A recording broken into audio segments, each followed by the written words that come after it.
DJ पारस हमसे दोस्ती रखोगे तो मर के भी तुम्हारा साथ निभाएंगे।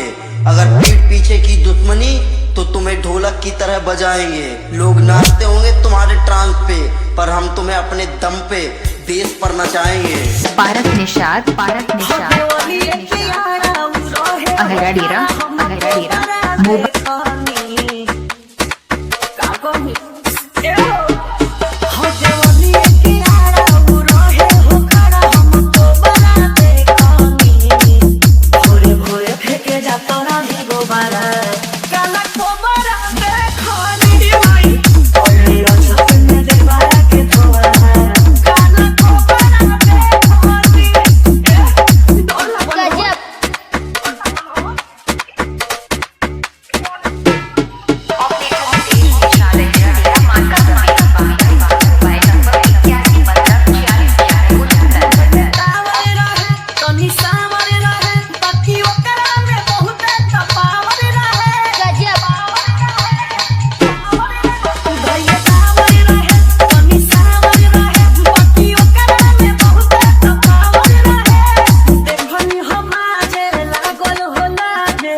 डीजे पारस निषाद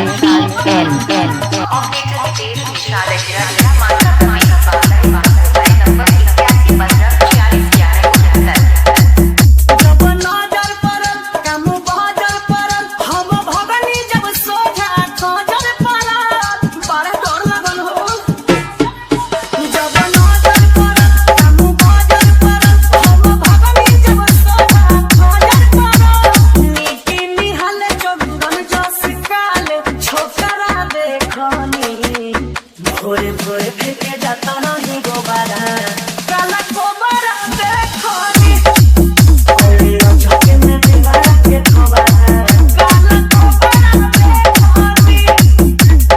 पारस निषाद